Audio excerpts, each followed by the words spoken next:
Hi there everybody, it's Verity here from inkybutterfly.com. Thank you so much for joining me for this month's Stamp Around the World video hop. Our theme is black and white, so obviously we're just going to be using black and white products today. So I'm just keeping it really simple today, and I'm also incorporating a few scraps from my craft table with these little paper strips here. So, and combining that with the stylish shapes. So for the sentiment, I'm going with Simply Said. This is one of my go-to sets, and the thinking of you is nice and generic and fits perfectly in the center of that circle there. Okay, so this is Stylish Shapes. It's a really great basic set, and on this card I used the largest one, and I think this one, so that was the third largest. Yeah, okay. And there's a teensy bit of vellum poking out there, which I actually cut with a punch. So this circle is about 1 3/4, so I used the 1 7/8 of an inch punch to cut some vellum. Okay, the strips themselves were just cut down to size, so they're a bit of an odd measurement, but we're going to use some more firm measurements for the sample cards. They're a little under 3 1/4. It just happens to be where I cut them at.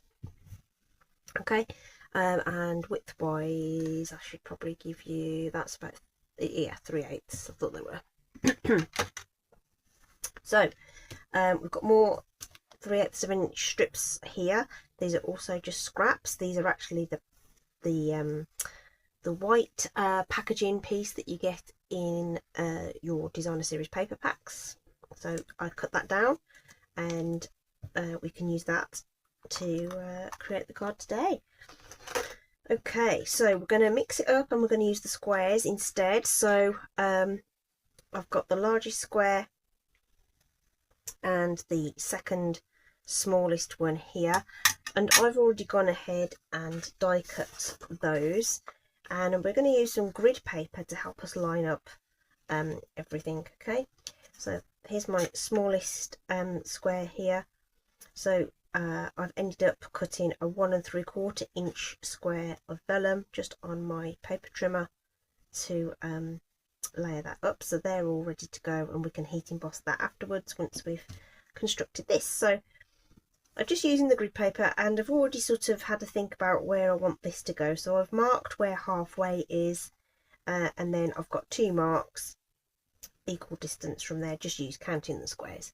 Probably doesn't really matter what the measurement is per se, but just making some marks there just to help guide the process. So these little strips then, we're just going to apply some tape to the back of these. I'm going to use my Stampin seal, okay, and I'm just going to put it in that middle section there, because that's the bit we need to be secured. So we can do that nice and easily. And I'm just going to use these little marks there to start lining this up. Okay, so again, I want to get this approximately equal on either side. Okay, so I'm going to line that up. Now let me just re-familiarise myself with where I want to get this. I'm just looking at these squares, so I want 2 1/2 squares along here. So let's go about here, just lining it up, just making sure I'm level over here. That looks about right. Okay, and once you're happy, you can press that down, and then I'm going to use these other lines here to help me line up the next strips along. Okay, so again, I'm going to just line it up with a line on that grid paper and press that down, and then I'm going to do the same with this one, line it up with one of these lines, spacing them out so that they look equal. Okay, or near as you can get it anyway. Alright, so these are already 4 inches long, so they're going to fit quite nicely onto a basic white card base and go all the way to the edge. but if you wanted to, you could cut these down, which is what I did on the other one. So we could do it. We could do that. We can use a little paper trimmer. So if this is something that you want to do, I would say guillotine is probably the best way to go with this. So I'm just going to even those off. I'm going to line up the square with this little grey bit on this trimmer, but again, it's not a precise measurement. Just going to trim those off a little bit so that they're nice and even and gives us a little bit of a border. So I'll tell you how long these end up, but this is all sort of personal preference. You can trim these or not as you see fit. This little mini trimmer was is no longer available, sorry, but any guillotine or even your Stampin paper trimmer would do the job. You just need to be careful with a sliding blade that you don't sort of crush. So they've ended up being about 3 3/4 across. Okay, so that's our little topper here. So we've already got the vellum piece ready to go. So for this little piece we need to stamp our sentiments. So I've already got it's exactly the same sentiment that we used on the sample, and I'm going to just pop some anti-static powder on there.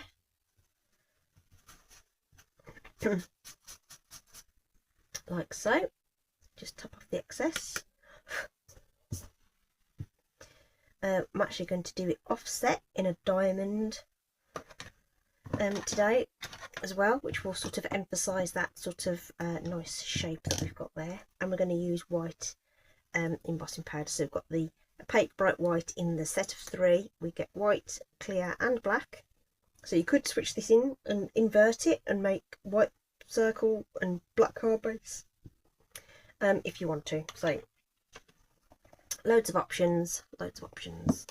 So we'll add some Versamark inks. This is a clear sticky ink. It's a watermark ink pad, slow drying, and it's just a sort of sticky tacky ink which holds the paper, the embossing powder, not paper, but embossing powder on that cardstock, so that you can then heat it. So again, we're just going to eyeball this, looking to get that nice and centered in there, and that looks about right to me. So nice firm pressure on there to transfer that ink. We'll stick a bit and you'll probably be able to, hopefully, can you see? Yeah, there we go. You can see the ink there. And I'm going to use the tweezers that come in the Embossing Editions kit to hold that in place. I'm going to chuck some powder on, tap off any excess, and I find that if you just coat it a couple of times, you'll get a nice coverage, and any little stray pieces you can actually remove with a brush. So it does come with a brush, which is great for larger pieces. I do find that for anything really detailed, just a dry paintbrush will do the job, but I've just done that a little bit heavily, so I'm going to have to reapply some powder on that, and that's come out better the second time round. There we go, and then there's just a little bit up there that I want to get rid of as well. So the anti-static saves a lot of this, but there might be just the odd stray bit that gets caught. Okay, that looks good to me. So before we have a calamity, I'm just gonna tip that away into the back into the jar and put the lid on.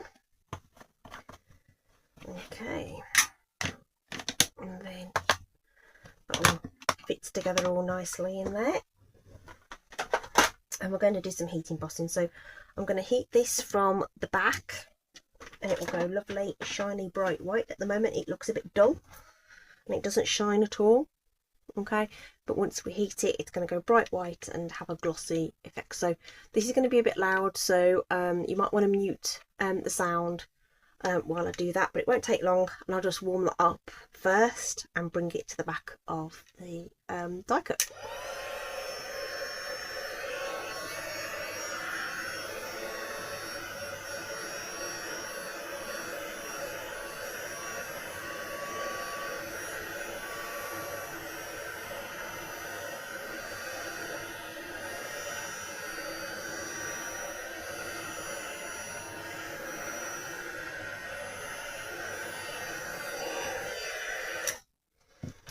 Go.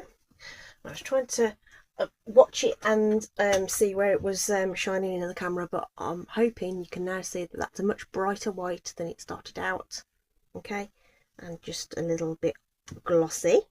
It's cool. So now that we've got that all done, we can layer that onto this piece of vellum. So I'm just going to use my Stampin' Seal for that. A couple of strips of that, and just layer that on there. So vellum's a funny substance. It's not like a porous surface like cardstock, so I do like to make sure that adhesive's really stuck down. You'll see it made that contact. It's really burnished there, okay, and we're going to use dimensionals both on this bit and on the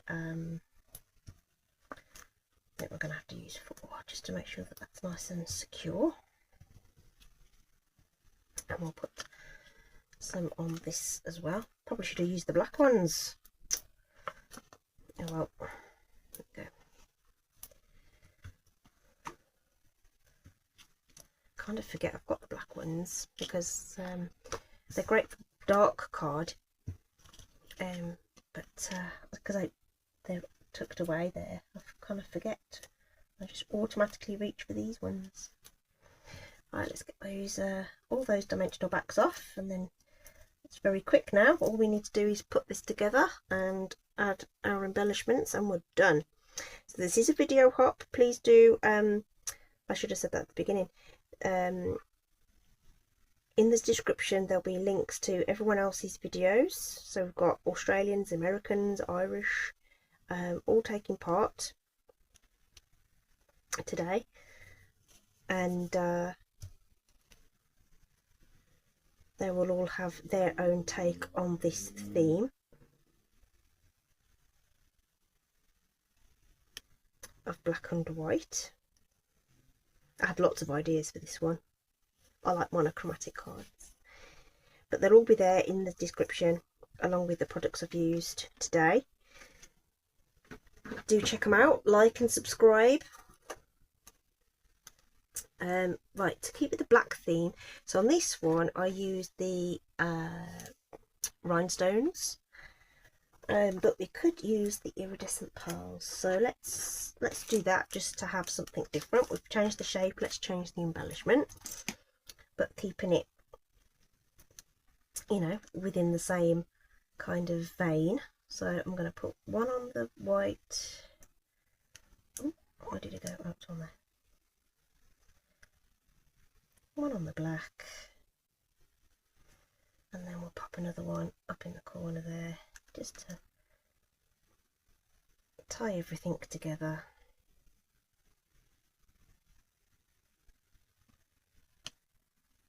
There we go.